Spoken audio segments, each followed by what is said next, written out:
Hello friends, today we are going to study what is science. Please watch this video fully. What is science? हमारे भौतिक जगत में किसी भी चीज़ का, किसी भी वस्तु का अध्ययन करना, उसको सत्यापित करना ही विज्ञान कहलाया जाता है। संक्षेप में कहे तो किसी भी वस्तु के बारे में लगातार अध्ययन करना, लगातार खोज करना, उसके बारे में जानकारी प्राप्त करना ही विज्ञान कहलाता है। आज हमारा विज्ञान काफ़ी उन्नत हो गया है और इसके कारण हम निरंतर खोज और शोध जारी कर पा रहे हैं। तो विज्ञान की कई ब्रांचेज हैं, कई शाखाएं हैं, जिनके बारे में आगे हम आपको विस्तारपूर्वक बताएंगे। विज्ञान दो शब्दों से मिलकर बना है, वी प्लस ज्ञान, जिसका अर्थ होता है वशिष्ठ ज्ञान। इससे साफ पता चलता है कि विज्ञान की अवधारणा विशेष ज्ञान से है। विज्ञान को इंग्लिश में साइंस कहते हैं और साइंस शब्द की उत्पत्ति लैटिन भाषा के शब्द साइंटिया शब्द से हुई थी, जिसका शाब्दिक अर्थ होता है जानना। इस प्रकार हम कह सकते हैं कि किसी भी वस्तु का क्रमबद्ध ज्ञान या जानकारी साइंस कहलाती है। इसकी हम शॉर्ट डेफिनेशन बताते हैं। किसी भी वस्तु के वास्तविक, क्रमबद्ध व वशिष्ठ ज्ञान को विज्ञान कहा जाता है। हम सभी ने पढ़ा है कि विज्ञान जो है चमत्कारों का विषय है ना, जादू होता है विज्ञान में। तो विज्ञान को ऐसे जानकारी लेने के लिए और मन करता है, विज्ञान के बारे में पढ़ने का और मन करता है। हालांकि यह विज्ञान में बहुत सारी टाइप्स होते हैं, बहुत सारी शाखाएं होती हैं, जो कि हमारे ब्रह्मांड के बारे में, दुनिया के बारे में, सब चीज़ों के बारे में, आधुनिक जगत के बारे में हमें अच्छी तरीके से जानकारी देते हैं। तो चलिए आइए हम विचार करते हैं विज्ञान के 3 टाइप्स के बारे में। प्राकृतिक विज्ञान, सामाजिक विज्ञान और औपचारिक विज्ञान। कौन से 3 टाइप्स हैं? प्राकृतिक विज्ञान, सामाजिक विज्ञान और औपचारिक विज्ञान। सबसे पहले हम बात करते हैं नेचुरल साइंस के बारे में, जो कि प्राकृतिक विज्ञान है। असल में नेचुरल साइंस यानी प्राकृतिक विज्ञान को ही विज्ञान समझा जाता है। प्राकृतिक विज्ञान विज्ञान की मूल शाखा है। इसके अंतर्गत 3 प्रमुख शाखाएं आती हैं। कौन कौन सी आती हैं? भौतिक विज्ञान, रासायनिक विज्ञान और जीव विज्ञान। कौन सी 3 शाखाएं आती हैं? भौतिक विज्ञान, रासायनिक विज्ञान और जीव विज्ञान। पहले हम पढ़ते हैं भौतिक विज्ञान की फिजिक्स के बारे में। इसके अंतर्गत भौतिक, यह विज्ञान की मूलभूत शाखा है। इसके अंतर्गत अंतरिक्ष और ब्रह्मांड की प्राकृतिक घटनाओं का अध्ययन और विश्लेषण किया जाता है। अगर आप जानते होंगे, आपने न्यूटन का नाम सुना होगा, जिनका नाम है इसक न्यूटन। इन्होंने ही सबसे पहले इस विज्ञान के बारे में जानकारी प्राप्त करी थी। गुरुत्वाकर्षण के बल के बारे में सबसे पहले बताया था। भौतिक के वैज्ञानिक को भौतिक शास्त्री भी कहते हैं। भौतिक शब्द को इंग्लिश में फिजिक्स कहते हैं। और फिजिक्स शब्द की उत्पत्ति कहाँ से हुई थी? ग्रीक भाषा के फ्यूसिस, FUSIS, फ्यूसिस शब्द से हुई थी, जिसका शाब्दिक अर्थ है प्रकृति। तो भौतिक विज्ञान में क्या होता है? हम ब्रह्मांड के बारे में, अंतरिक्ष के बारे में जानकारी प्राप्त करते हैं। इसके बाद अगला टॉपिक है हमारा केमिस्ट्री। केमिस्ट्री में क्या होता है? इसके अंतर्गत हम केमिकल्स की खोज करते हैं। इसमें हम केमिकल्स को कॉम्बिनेशन करके एक नई केमिकल को बनाया जाता है, उनके गुण को अलग किया जाता है, केमिकल के ऊपर स्टडी की जाती है, रिसर्च की जाती है। और उनका इस रिसर्च और स्टडी का उद्देश्य क्या होता है? मानव जाति का उपयोग करना और नई दवाइयों का उत्पन्न करना, इन दवाइयों का खोज करना। आगे बढ़ते हैं हम जीव विज्ञान की तरफ, यानी कि जीव विज्ञान क्या होती है? बायोलॉजी। बायोलॉजी 2 शब्दों से मिलकर बना है। बायो प्लस लोगोस से मिलकर बना है। बायो का अर्थ है लाइफ और लोगोस का अर्थ होता है स्टडी होता है। इस प्रकार जीव विज्ञान का अर्थ हुआ जीवन के बारे में अध्ययन करना। जीव विज्ञान की जीवन के बारे में अर्थ करना, उनकी कार्यप्रणाली के बारे में, उनकी संरचना के बारे में, उनकी उत्पत्ति के बारे में, उनके विकास के बारे में। इस तरीके से हमें सैकड़ों नई प्रजातियों के बारे में जानकारी प्राप्त हो जाती है। और हमें ये भी पता चलता है कि हमारी पृथ्वी पर बहुत सारे ऐसे जीव भी मौजूद हैं जिनके बारे में हमें अभी और भी जानकारी प्राप्त करनी है।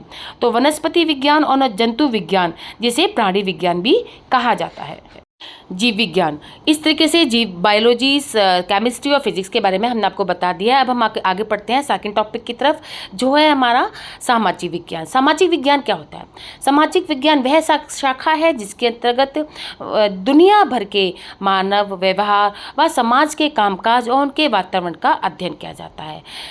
इसे हम सामाजिक विज्ञान कहते हैं। सामाजिक विज्ञान की 3 शाखाएँ होती हैं: अर्थशास्त्र, मनोविज्ञान और समाजशास्त्र। अर्थशास्त्र, वैसे तो इसकी 57 शाखाएं होती है पर हम 3 के बारे में पढ़ेंगे। अर्थशास्त्र, इकोनॉमिक्स, मनोविज्ञान। इसमें हम इकोनॉमिक्स के बारे में बात करते हैं, इकोनॉमिक्स चीज़ों के बारे में, हमारी अर्थव्यवस्था के बारे में बात करते हैं। मनोविज्ञान, इसमें हम इंसान की साइकोलॉजी के बारे में बात करते हैं, वो कैसा सोचता है, कैसा बनना चाहता है, क्या उसके दिमाग में चलता है, उसकी साइकोलॉजी क्या है किसी चीज़ को लेकर। थर्ड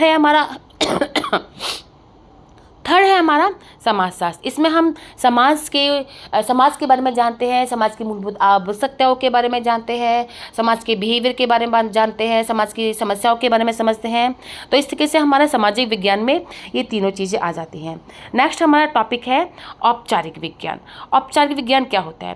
विज्ञान की वह शाखा जिसके अंतर्गत गणित और तर्क का अध्ययन किया जाता है। विज्ञान की वह शाखा जिसके अंतर्गत गणित और तर्क का अध्ययन किया जाता है उसे कहते हैं औपचारिक विज्ञान। औपचारिक विज्ञान की भी 3 शाखाएं होती हैं, 3 टाइप्स होते हैं, तर्क, गणित और सैद्धांतिक कंप्यूटर।